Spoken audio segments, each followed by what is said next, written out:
Oke, ketemu lagi bersama aku Rudy dari Beijing. Dan hari ini aku mau menganjurkan ulasan mengenai kasus Fat Cat, yaitu seorang gamer yang gara-gara diputusi ceweknya. Dan ada beberapa update terbaru. Selain itu hari ini aku juga akan menjawab beberapa pertanyaan dari teman-teman terkait kasus Fat Cat. Mungkin pada video sebelumnya ada beberapa yang terlewatkan dan akan aku tambahkan pada video kali ini. Nah, bagi teman-teman yang belum nonton video sebelumnya, boleh ditonton dulu agar ceritanya lebih lengkap. Nah, oke, sekarang aku mau jawab beberapa pertanyaan dari teman-teman terkait kasus Fat Cat. Pertama, apakah jasad Fat Cat sudah ditemukan? Jadi jasad Fat Cat sudah ditemukan pada tanggal 21 April lalu. Sebelumnya Fat Cat terjun ke dalam sungai pada tanggal 11 April ya, dan jasadnya ditemukan 10 hari kemudian pada tanggal 21 April, dan jasadnya juga sudah dikremasikan pada tanggal 3 Mei 2024. Ini berdasarkan informasi yang aku dapatkan dari akun Douyin, kakak kandung Fat Cat. Jadi Douyin itu sebuah aplikasi sosial media, TikToknya China lah. Kedua, apakah video TZ yang menyatakan permintaan maaf itu benar? Jadi TZ alias Tanchu adalah pacar dari Fat Cat. Dan akhir-akhir ini beredar banyak sekali rumor-rumor di sosial media, baik di China sini ataupun di luar negeri ya, di seluruh dunia. Ada salah satu video yang viral juga, di mana menampilkan yang katanya itu adalah TZ menyatakan permintaan maaf. Yang viral itu kalau nggak salah TZ, yang katanya TZ itu mengenakan celana pendek, kemudian menyatakan permintaan maaf. Video itu palsu juga, jadi video itu dibuat dengan menggunakan AI.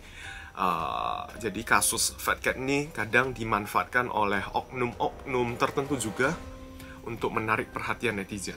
Ketiga, apakah benar diadakan sayembara bagi siapa yang bisa pukul TZ akan mendapatkan uang 100.000 RMB? Jadi ini juga sebuah rumor dan bisa dipastikan kalau Tiongkok itu negara hukum ya. Jadi nggak segampang itu mengadakan sayembara seperti itu. Dan ada juga foto-foto yang memperlihatkan wajah TZ yang sudah hancur lebur, sudah bonyok karena dipukul, dihakimi massa. Itu juga hoax alias berita palsu. Dan keempat, apakah foto Fat Cat di video sebelumnya asli? Pada video sebelumnya aku sempat menampilkan foto dari Fat Cat ya. Jadi foto itu asli, dan kemarin si kakak kandung Fat Cat baru saja mengepost sebuah video yang menampilkan foto-foto masa kecil dari Fat Cat. Dan dari foto yang dipost oleh kakak kandung Fat Cat, aku membandingkan ya dengan foto yang aku post sebelumnya, bisa dipastikan itu asli juga. Nah, sekarang kita lihat sama-sama video yang dipost oleh kakak kandung Fat Cat yang menampilkan foto masa kecil dari Fat Cat.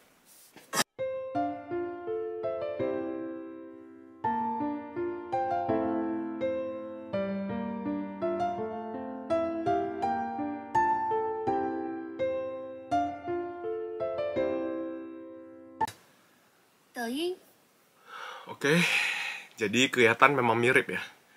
Nggak gemuk-gemuk amat kok, pas masa kecilnya orangnya cakep juga ya. Akhir-akhir ini banyak sekali kayak foto-foto palsu tentang Fat Cat. Jadi itu semuanya palsu. Yang asli ya inilah foto dari Fat Cat.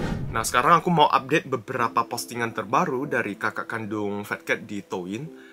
Salah satunya yang menyatakan kalau dia sudah menyerahkan kasus ini ke pihak yang berwajib dan juga sudah menyewa pengacara ya. Jadi dia menghimbau para netizen, para teman-teman untuk bersabar. Dia akan berusaha semaksimal mungkin untuk mengembalikan keadilan bagi adiknya. Juga berharap teman-teman semuanya jangan menyebarkan hoax atau berita palsu, menahan diri ya. Jadi ini himbauan dari kakak kandung Fat Cat. Ini ada beberapa hal yang bikin geger di sosmednya Tiongkok. Beberapa hari yang lalu, setelah kasus Fat Cat ini viral dan menguak di sosial media, ada beberapa tokoh baru yang muncul di dalam kasus ini ya. Yang paling mengejutkan, dua orang ini adalah cewek yang mengaku pernah berhubungan dengan si TZ. Oke, kita mulai. Yang pertama ada seorang dengan akun TikTok bernama Izhi Xiaopu. Dia mengunggah sebuah pernyataan yang isinya seperti ini. Aku langsung bahasakan aja ya, terjemahkan secara bebas. Aku mau klarifikasi kasus Fat Cat. Aku adalah cewek yang pergi ke Tali bersama TZ saat TZ masih berpacaran dengan Fat Cat. Nah, orang ini mengaku ya pernah berpacaran dengan TZ, dan orang ini adalah seorang wanita. Jadi bisa diduga kalau TZ ini memiliki kecenderungan penyuka sesama jenis. Dan pada saat TZ berpacaran dengan Fat Cat, TZ pergi ke Tali. Tali itu sebuah kota yang ada di provinsi Yunnan. Mereka pergi berlibur bersama-sama tanpa sepengetahuan dari Fat Cat. Aku sempat berpacaran dengan TZ selama hampir 3 bulan. Kami berkenalan bulan Mei 2023 dan putus bulan Agustus 2023. Lalu pada Oktober 2023 aku kembali add WeChat-nya TZ. Lalu kembali menghapusnya. Jadi mereka putus pada Agustus 2023. Mungkin setelah itu mereka hapus-hapusan WeChat gitu lah. Dan si Izhi Xiaopu, selanjutnya aku singkat jadi Xiaopu aja ya. Xiaopu kembali meng-add WeChat TZ pada Oktober 2023, lalu kembali menghapusnya. Ya, gitu-gitulah. Alasan aku dan TZ bisa saling mengenal karena aku kerja di bar. Dan TZ adalah pelanggan saya. Dia sering memanggil saya, karena itu kami jadi kenal satu sama lain. Jadi sebagian bar di sana itu menyediakan jasa seperti apa ya? Kita bisa menggunakan jasa seseorang untuk menemani kita minum, menemani kita ngobrol. Nah, kerjaan Xiaopu ini seperti itu. Dia kerja di bar, dia melayani tamu, menemani tamu ngobrol, menemani tamu minum, ya seperti itu. Dan si TZ sering menggunakan jasa dia ya. Seiring berjalannya waktu, aku merasa dia adalah cewek yang lembut, baik, dan lucu. TZ sering mengunjungi bar tempat saya kerja. Lama-kelamaan, dia mulai mengejar aku dan sangat baik kepadaku. Aku pun jadi punya rasa sama dia dan akhirnya kami pun jadian. Kami pergi liburan bersama, tapi saat itu saya tidak tahu dia punya cowok. Dia menyembunyikan hal ini dengan sangat baik. Aku juga tidak punya kebiasaan memeriksa handphone pacar. Sampai akhirnya pada 23 Januari 2024, teman aku mengirimkan foto TZ dan Fat Cat kepadaku. Saat itu, aku baru tahu semuanya. Beberapa hari ini, aku mengikuti kasus Fat Cat. Aku merasa sangat sedih, tapi dikarenakan faktor pekerjaan dan keluarga, aku merasa ragu dan khawatir. Tapi, aku tetap memilih untuk bersuara. Aku ingin berdiri di pihak yang menurutku benar. Aku tidak punya kebiasaan menghapus history chatting, sehingga aku bisa menemukan semua isi chatting di HP-ku. Di HP-ku juga ada foto bareng aku dan TZ, tapi karena masalah privasi, aku tidak akan menunjukkannya. Aku tidak tahu apakah screenshot yang aku berikan ini bisa menjadi bukti yang valid, tapi hanya inilah yang dapat aku lakukan. Nah, ini isi pernyataan dari Xiaopu. Kemudian pada postingan selanjutnya, dia juga menyatakan, saya sudah mendapatkan kontak dari kakak Fat Cat. Kami juga sudah bertemu dan saya juga sudah menyerahkan semua barang bukti kepada kakak Fat Cat. Mohon teman-teman jangan tertipu oleh orang lain. Saya cuma punya satu akun ini dan satunya lagi adalah akun pribadi. Selain itu, semuanya bukanlah akun saya. Nah, selain pernyataan tertulis dari Xiaopu, dia juga mengunggah beberapa screenshot yang berisi percakapan antara dia dengan TZ yang sudah berlangsung sejak bulan Mei 2023. Ya, isinya seperti orang pacaran. Selain itu, dia juga mengunggah beberapa foto dari TZ di Tali, di provinsi Yunnan saat mereka liburan bersama-sama, tapi dengan muka di blur ya.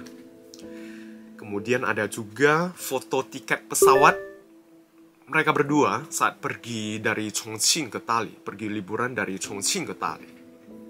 Ada juga foto barengnya antara dia dengan TZ, tapi wajahnya juga sudah di blur. Nah, enggak berhenti sampai di situ. Muncul lagi seseorang yang juga mengaku pernah dekat dengan TZ. Dan lagi-lagi orang ini adalah perempuan. Nah, orang kedua yang muncul dan mengaku pernah dekat dengan si TZ adalah orang dengan akun Douyin bernama Mei Mingzi, Jushe Mingzi.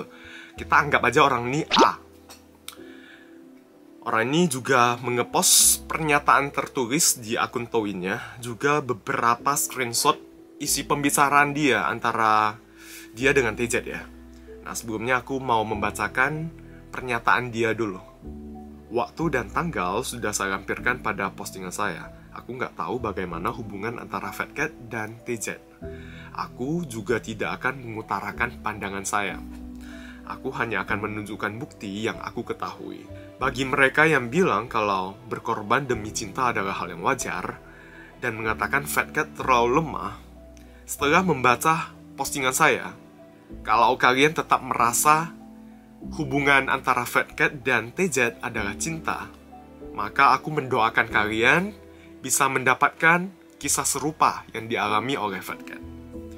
Bukankah ini adalah penipuan berkedok cinta? Saya sempat ragu untuk memposting hal ini karena faktor pekerjaan. Karena kalau aku bersuara, pekerjaanku pasti terdampak. Sebelumnya aku sempat memposting beberapa history chat, tapi saat itu bukan aku sendiri yang mempostingnya.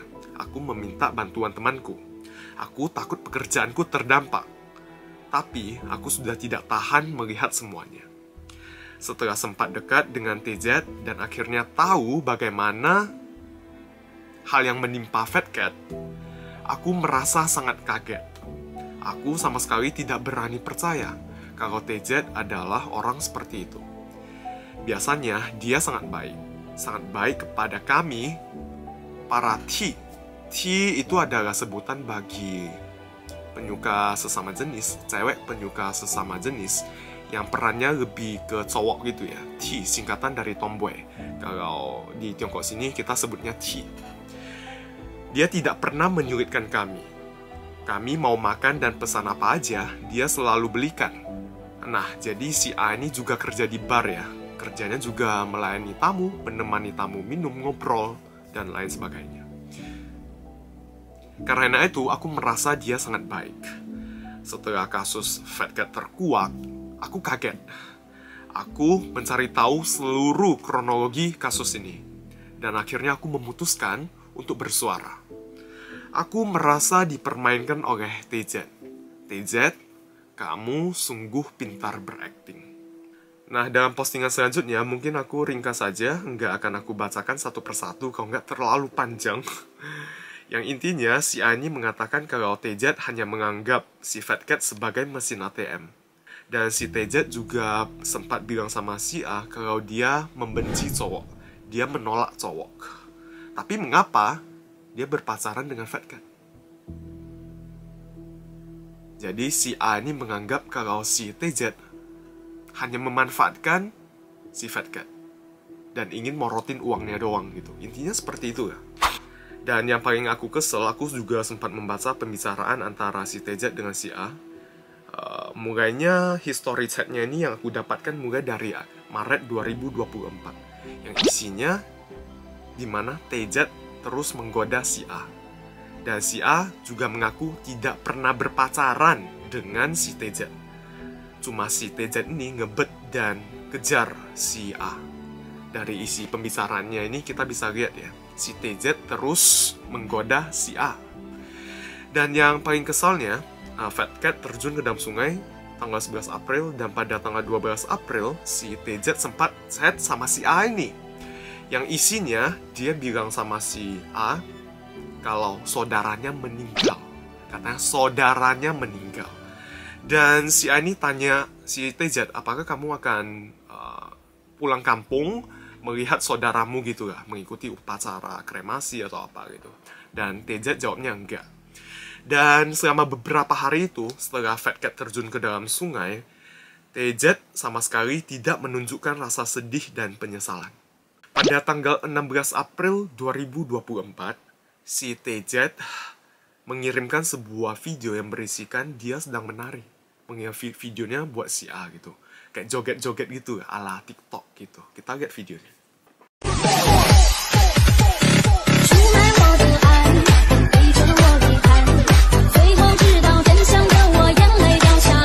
Kesel nggak? Kesel nggak? Fat Cat baru terjun ke dalam sungai beberapa hari dan pada saat itu jasad dari Fat Cat belum ditemukan dan dia sudah mulai menggoda orang lain bisa joget-joget seperti itu. Nah, pada tanggal 21 April, si Tejat chattingan lagi dengan si A yang isinya seperti ini. Kamu posting juga ya? Nah, dari isi chat ini, aku nangkepnya kalau si A ini akhirnya udah tahu kasus Fat Cat yang terjun ke dalam sungai. Terus dia posting di akun sosial medianya di Douyin. Lalu menjadi viral dan akhirnya si A pun lihat postingan dia. Terus dia ngechat si A bilang kamu posting juga ya. Dan kemudian dia ngechat lagi, dia bilang, maaf ya, aku sudah menyia-nyiakan ketulusan si Fat Cat. Tapi memang pada saat itu aku lagi stres dan ingin refreshing. Dan aku tidak berpura-pura. Menggodamu memang kesalahanku. Tapi maaf sekali kalau aku sudah membuatmu jijik, aku tidak akan mengganggumu lagi. Isinya seperti itu. Nah, mungkin ada teman-teman yang bertanya, apakah kedua akun ini bisa dipercaya? Apakah 100% benar? Mungkin nggak 100% benar sampai sekarang ya, kalau belum ada pernyataan dari pihak berwajib. Soalnya sekarang masih dalam proses pengusutan. Tapi berdasarkan pengamatan aku, sekarang followers mereka itu udah cukup banyak di Douyin, udah ratusan ribu. Dan sampai kemarin, mereka terus update informasi terbaru. Jadi aku mikirnya harusnya kedua akun ini nggak berani ambil resiko dengan menyebarkan berita palsu atau hoax.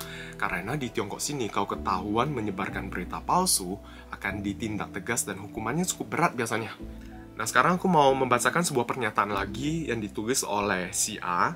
Karena sebelumnya saat screenshot pembicaraan ini tersebar di dunia maya, banyak menyangka kalau si A ini cowok.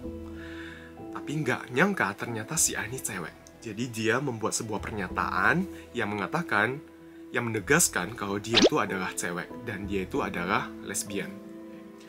Lalu pekerjaannya adalah menemani tamu yang datang ke bar, menemani minum lah, ngobrol lah, dan lain sebagainya. Terus dia juga menegaskan kalau Tejat bukan pacar dia, juga bukan sahabat dia. Dia hanya tamu dari si A.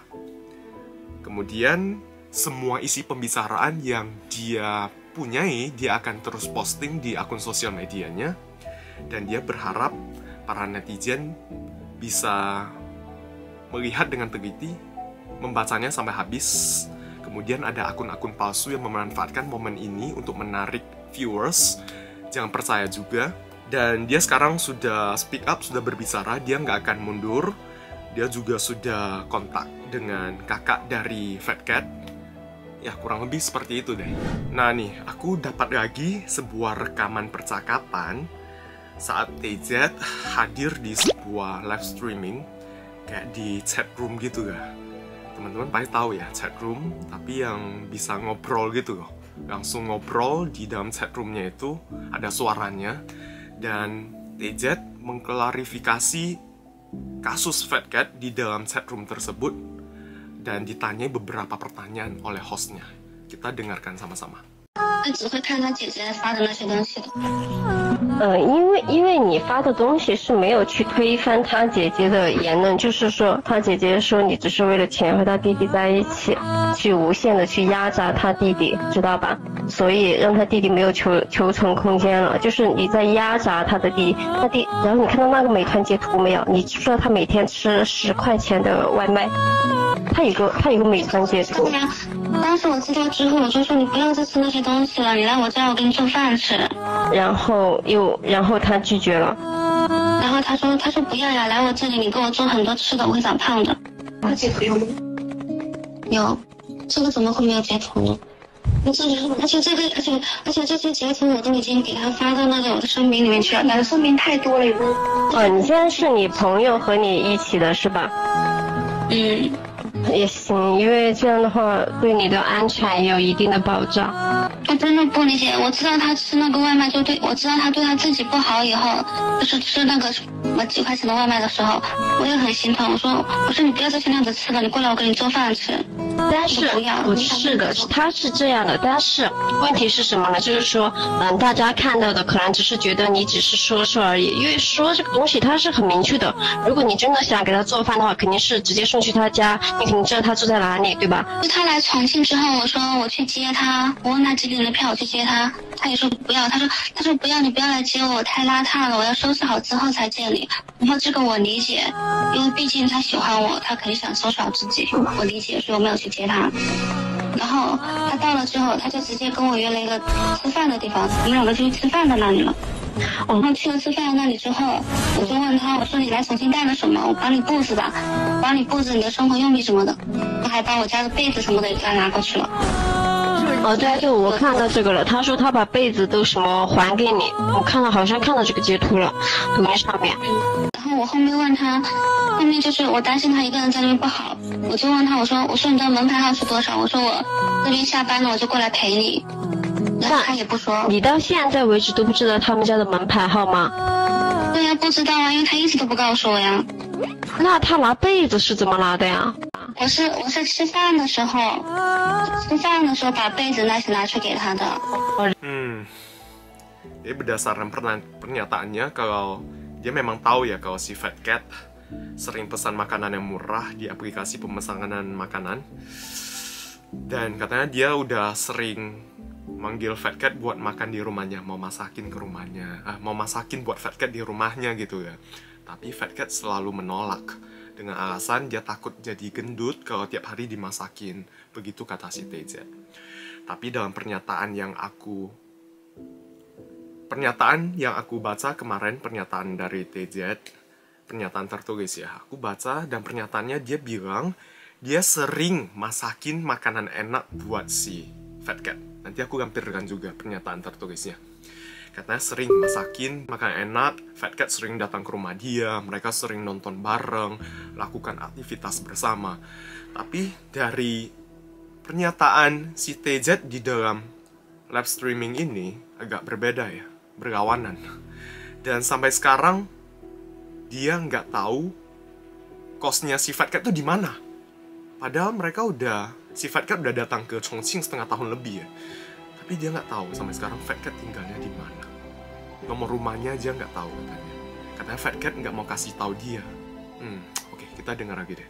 然后一般都是他送你回家，然后所以你就没有去过他家，也不知道他家住在哪里。我说我要去你家找你，然后我在他家楼下，他都不告诉我他的门牌号啊。但是我觉得但是你这样的话，大家也不会相信啊，因为现在的大家的视角都是觉得他很爱你，他怎么可能会不告诉你他住在哪里啊？所以如果你这样说的话，你没有证据的话，大家是不会去信的。Aneh ya. Jadi katanya dia tahu si Fat Cat tinggal di gedung yang mana, kosnya di gedung yang mana, tapi nggak tahu nomor rumahnya. Kalau kalian gimana guys? Kalau aku sih, aku bakal ngekorin terus sampai atas. Kalau aku bakal bersikeras ngekorin sampai atas. Kalau dia nggak kasih juga, aku bakal diam-diam buntutin dari belakang. 还有就是你的那个聊天记录里，大家说就是你为什么要一直问他要钱？所以这个也在就是很多舆论就说你就是欠他钱，说什么就是他吃10块钱的外卖，然后你要去买1万多块钱的那个什么手链。结果人家男主要问这个问题，他说送我礼物，问我要什么东西，我自己去选。现在还是要去联系他的姐姐，最重要的还是得联系他姐姐，获取他姐姐和妹妹的原谅，然后估计才会平息。不然他就会持续发展。你看你刷的那个上面都已经上那个热搜第1了，都是。你说抖音吗？还是哪里？微博吗？对，他都刷的那个就是已经是第1了。其实他父母，他都是一个单亲家庭，他父母和他几乎估计也没多大的接触。他父母都没怎么管他。对呀，所以他父母都没这么管，就是他姐姐和妹妹这一点，你得去沟通好，要去知道他那个姐姐和妹妹的诉求是什么。比如说，这个那个啥。觉得你明天还是应该去联系一下他姐姐妹妹，你不能去逃避，你不能说总是说什么让那个什么最后的，就是让阿 Sir 去处理。不是我联系他们，我怎么我就跟他们道歉，然后问他们的需求嘛。对啊，就肯定是让我还钱。那我早就跟他们讲过了，我说你去起诉我，法院判多少我还多少。是这样的，其实我觉得这一点是什么呢？就是说，对啊，他们就是想让你还钱。那51万减14万的话，现在应该是还有40多个吧。40多个的话，他姐姐人死是不能复生的，他姐姐应该就是想要你一个真诚的道歉，而不是去为自己辩解。你现在某音就是那个发的那些视频啊，都是去为自己所辩解，所以你现在要做的就是说，去得到他的诉求，然后告诉他确实你有错的部分，对吧？你也不说你100%都是你的错吧，对不对？你也说确实你有问题，然后去问他，然后你们综合一下，要么就是一起去阿 Sir 让你去坐下来，大家面谈一下，因为你给他父母一个交代，你肯定要给姐姐和妹妹一个交代。可是的话，有没有想个问题，就是我现在去找他们道歉了、和解了，然后退钱了的话，那他们对我的伤害呢？他们就是人肉我的那些东西，然后荒谬的东西呢？我跟你讲，就是人肉你的这个东西啊是两码事，因为人肉你这个事情啊是网友做出来的，并不是他姐姐做出来的，这是两码事，我们要一码事归一码事，你要先解决就是这个男主解决的事情，然后再去解决什么人肉，那些人肉你的你可以截图下来，该起诉该怎么样都看你，知道吧？然后你要先解答他姐姐这个东西，他姐姐没有去发布你的各种什么手机啊这种东西吧？对，只是发了你和他弟弟的聊天记录，对不对？这个是很正常的，这个也是很合理合规的。所以这一定是两码事情，他姐姐是没有办法去能管住每一个人的嘴巴和每一个人都要去干嘛的，懂吧？所以说这是两码事，你要先去解决他姐姐那个地方。不是我想先去起诉他对我，他起诉他姐姐啥？他姐姐引导的那些造谣啊什么的呀。不，我觉得你这一观点有一个误区是什么？就是他的姐姐并没有去造谣你，为什么呢？因为他姐姐所发的都是真的，都是你和他弟弟真实存在的聊天记录，知道吧？那也没有污造。可是他的字数里面很多是假的呀。字数是吧？这个东西是这样的，人他就是每个人他对一件事物他都是有不同的角度和看法的，懂吧？就比如说啊，他看到这个聊天记录，他觉得是你在无下限的问他弟弟要钱，而你的这个角度是什么？你的弟弟爱我，你的弟弟愿意给我钱，所以你们是两个角度，知道吧？他只是就是你知道有一个叫什么自由言论吗？知道吧？他只是把自己的想法说出来，这个是合理合规的，知道吧？你去告他也告不赢的，所以说他去陈述他的事情，然后你现在发的声明也在陈述你的事情，懂不懂？懂吧？这个都是你们自己的主观意识点。Oke, sekian cuma 10 menit doang, kurang lebih 10 menit isi pembicaraan di web streamingnya. Menurut kalian gimana?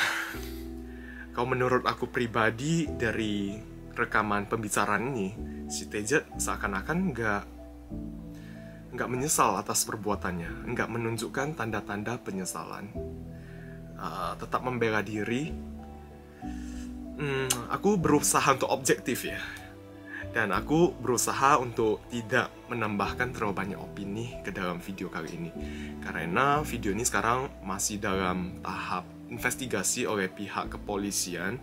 Jadi sebelum ada hasil investigasi, aku nggak mau terlalu banyak beropini juga. Dan mungkin rekaman pembicaraan ini nggak 100% benar juga. Ini aku udah berhati-hati banget ya dan memilih sumbernya. Tapi tadi kalau mendengar isi pembicaraannya agak emosi juga. Dan tadi hostnya itu kedengaran cukup geram juga sebenarnya dari nada bicaranya juga. Soalnya nggak menunjukkan tanda-tanda penyesalan, terus saja membela diri. Dan bahkan dia bilang mau menuntut balik kakak perempuan dari Fedka. Nah, teman-teman, bagaimana pendapat teman-teman? Kalian boleh tulis di kolom komentar Mungkin sekian aja buat update hari ini mengenai kasus Fat Cat. Nanti kalau ada informasi terbaru, bakal aku update lagi ya. Oke, terima kasih udah mengikuti video aku sampai habis. Sampai jumpa lagi di video berikutnya. See you next time. Bye.